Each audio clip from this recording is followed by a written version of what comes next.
Assalamualaikum warahmatullahi wabarakatuh. Eee Perkenalkan nama saya Lia Novita dengan NIM B120221122. Di sini saya ingin mempresentasikan dari tugas mata kuliah pengolahan kompleks sumber daya hutan dengan dosen pengampu Dr. Marwoto S. Ward, MSI. Nah, studi kasus yang diambil yaitu kasus hutan lindung Pegunungan Maratus, Kalimantan Selatan.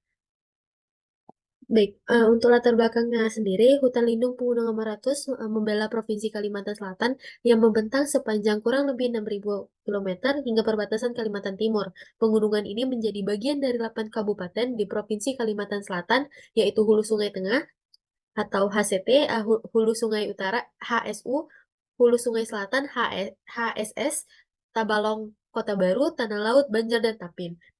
Berdasarkan tipe penutupan lahan, kawasan Pegunungan Maratus dapat dibagi menjadi tiga, yaitu hutan dataran tinggi, hutan pegunungan, dan lahan kering tidak produktif. Sedangkan berdasarkan pengamatan okuler, sebagian besar tata guna lahan di sekitar hutan lindung Pegunungan Maratus adalah area perladangan, hutan sekunder, hingga semak belukar, serta perkebunan rakyat. Berdasarkan Peta Tata Guna Hutan Kesepakatan TGHK Provinsi Kalimantan Selatan tahun 1984, eh, kawasan hutan Pegunungan Maratus ditetapkan sebagai hutan lindung. Kemudian berdasarkan Rencana Tata Guna Wilayah Provinsi (RTRWWP) Kalimantan Selatan 1996 dilakukan pada Surasi TGHK dan RTRWP yang menetapkan kawasan hutan Pegunungan Maratus sebagai kawasan hutan lindung. Ketetapan ini diputuskan dalam Surat Keputusan Menteri Kehutanan dan Perkebunan Nomor 453, Strip KPTS kedua 1999. Kedudukan kawasan hutan menjadi hulu, sebagian besar daerah aliran sungai atau DAS. Nah, menjadikan kawasan ini sangat penting bagi Provinsi Kalimantan Selatan sebagai kawasan resapan air. Di sisi lain, kondisi lereng lahan yang cukup terjal dan jenis tanah yang peka erosi menjadikannya memiliki nilai kerentanan yang tinggi. Berbagai pertimbangan di atas serta melihat fungsi kenyamanan lingkungan bagi masyarakat di bagian hilir, maka penutupan hutan akan satu-satunya pilihan hingga kawasan hutan pengguna 500 harus dipertahankan sebagai hutan lindung dan dijauhkan dari perusakan. Untuk tujuan dari studi kasus ini adalah menganalisis konflik di hutan lindung pengguna 500, lalu menganalisis pihak-pihak yang terlibat dalam konflik. Dan yang ketiga, menganalisis solusi dan penyelesaian konflik di hutan lindung pengguna 500. Selanjutnya, rumusan masalahnya adalah mengetahui sejarah penyebab konflik di hutan lindung 500, mengetahui pihak-pihak yang terlibat dalam konflik konflik di hutan lindung Pegunungan Baratus, lalu mengetahui solusi paling tepat dalam konflik di hutan lindung Pegunungan Baratus. Pembahasannya yang pertama yaitu penyebab konflik.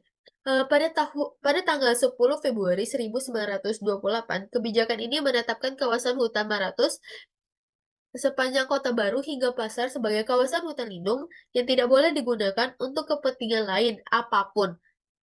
Pada tanggal 1 Desember 1999 diselenggarakan rapat koordinasi penetapan perubahan fungsi kawasan lindung Maratus, sebagian besar peserta menolak alih fungsi ini. Pada tanggal 22 Desember 2000, Gubernur Kalimantan Selatan memberitahu kepada Menteri Kehutanan bahwa area relokasi alih fungsi hutan lindung menjadi HPT telah diakomodir dalam Peraturan Daerah Perda Nomor 9 Tahun 2000 tanggal 21 Desember 2000, tentang RT/RWP Kalimantan Selatan, Surat Gubernur Kalimantan Selatan nomor 525 strip 02884 strip Eko. Lalu pada tanggal 22 Januari 2002, pada prinsipnya meminta agar surat pengalihan fungsi tersebut segera diterbitkan untuk memperoleh kepastian hukum atas kawasan Pegunungan Maratus. Menteri Kehutanan tetap mempertahankan kawasan hutan Pegunungan Maratus sebagai hutan lindung, dan DPRD akan mempelajari ulang peta ahli fungsi kawasan yang termuat dalam Perda Nomor 9 Tahun 2000 tentang RT/RWP dengan memperhatikan kondisi realitis yang ada di lapangan. Selanjutnya itu pihak-pihak yang terlibat. Pihak yang pertama yaitu BKSDA. BKSDA mendukung keputusan Menteri Kehutanan yang terakhir, yaitu tetap mempertahankan fungsi lindung. Bahkan menurut keterangan Kepala BKSDA Kalimantan Selatan, BKSDA telah mengajukan untuk meningkatkan sebagian arealnya sebagai Taman Nasional sejak tahun 1996. Namun, sampai saat ini belum ada tanggapan lebih lanjut. Yang kedua, Dinas Kehutanan. Sebagai bagian dari pemerintah daerah, mendukung gubernur untuk mengubah fungsi kawasan lindung menjadi HPT. Hal itu dikarenakan di kawasan ini banyak terdapat izin pemanfaatan kayu atau IPK yang dikeluarkan oleh bupati. Saat ini ada beberapa IPK ya yang beroperasi dengan luas area mencapai 2.500 hektar. Secara operasional, pelaksanaan IPK ini pun sudah menyimpang karena IPK seharusnya dijalankan oleh masyarakat di kawasan hutan adat dan tanpa menggunakan alat-alat berat. Kenyataannya, semua kegiatan produksi dilakukan oleh PT sebagai pembeli kayu.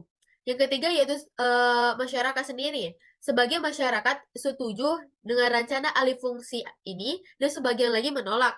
Masyarakat yang setuju dengan alih fungsi ini dikarenakan masyarakat beranggapan bahwa masuknya perusahaan seperti perusahaan kayu akan meningkatkan kesejahteraan masyarakat. Karena akan terbuka kesempatan kerja baru. Sementara itu masyarakat yang menolak rencana ini mempunyai alasan bahwa mereka telah belajar dari desa yang termasuk dalam area kerja yang lama, kesejahteraan mereka tidak meningkat dengan masuknya perusahaan.